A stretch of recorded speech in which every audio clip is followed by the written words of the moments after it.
Hello dear students, यहाँ आप देख रहे हैं oogenesis का टॉपिक मैं कवर कर रही हूँ। पिछली वीडियो में हम स्पर्मेटोजेनेसिस की प्रोसेस को कंप्लीट कर चुके हैं। स्पर्मेटोजेनेसिस और oogenesis का मैंने बहुत इंपॉर्टेंट डिफरेंस आपको पिछली क्लास में भी बताया था कि स्पर्मेटोजेनेसिस बर्थ के बाद प्यूबर्टी एज में शुरू होती है।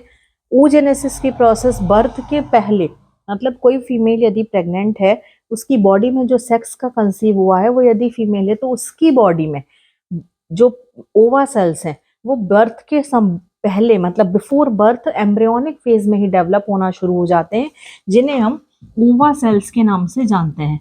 बहुत अच्छे से याद रखिएगा, बर्थ ये वाली पूरी प्रोसेस है, यहाँ तक ग्रोथ फेज की जो प्रोसेस है ये पूरी की पूरी बिफोर बर्थ होती है।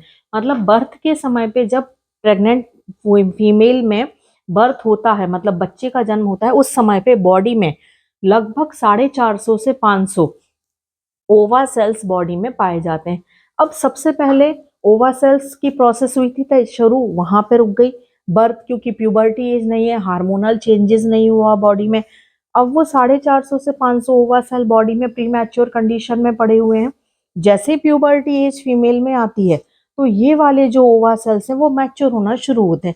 अब मैच्योर होंगे तो वो कैसे मैच्योर होंगे, उसके लिए रिस्पॉन्सिबल होती है मेंस्ट्रुअल साइकिल। इसीलिए कहा जाता है फीमेल की प्यूबर्टी एज का सबसे इंपॉर्टेंट जो कैरेक्टर होता है वो मेंस्ट्रुअल साइकिल होता है, जो हर महीने फीमेल में होता है। ये मेंस्ट्रुअल साइकिल यदि नहीं होता है तो याद रखिएगा ओवा सेल का मैच्योरेशन नहीं होगा, क्योंकि इसकी जो थर्ड फेज होती है ओव्यूलेशन, बहुत इंपॉर्टेंट फेज होती है। उस ओव्यूलेशन के दौरान ही ओवा सेल जो है मैच्योर होने के बाद में ग्रेफिन फॉलिकल से बाहर आता है। प्लीज मुझे कमेंट सेक्शन में मैसेज करिए आपकी ओव्यूलेशन में कौन सा हार्मोन रिस्पॉन्सिबल होता है, कौन कौन सी फेजेस इन्वॉल्व होती है मेंस्ट्रुअल साइकिल में, और कौन कौन से हार्मोन कौन कौन सी फेज के लिए रिस्पॉन्सिबल होते हैं। जिनका यदि ये कॉन्सेप्ट क्लियर है तो आप ये मान के चलिए आपको मेंस्ट्रुअल साइकिल और oogenesis में कहीं कोई दिक्कत नहीं होने वाली है। तो कमेंट सेक्शन में आप मैसेज करिए।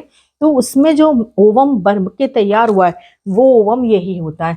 तो ये वाली प्रोसेस जो होती है बर्थ के बाद होती है। प्रोसेस स्पर्मेटोजेनेसिस जैसी ही कोई चेंजेस नहीं है, ये बर्थ के पहले, ये बर्थ के बाद। हाँ, यहाँ पर हम कह सकते हैं वहां पे जो स्पर्म बने थे चारों फंक्शनल थे, यहाँ केवल एक फंक्शनल होगा, बाकी के 3 नॉन फंक्शनल होंगे जिन्हें रिप्रोडक्टिव सेल हम नहीं कह सकते। तो इस तरह से oogenesis की प्रोसेस कंप्लीट होने के बाद में हम एम्ब्रियोनिक डेवलपमेंट देखेंगे और उसके बाद हमारा ये चैप्टर पूरी तरह से फिनिश हो जाएगा। कहीं कोई डाउट होता है तो प्लीज कमेंट सेक्शन में मैसेज करके वीडियो को शेयर करें। Thank you.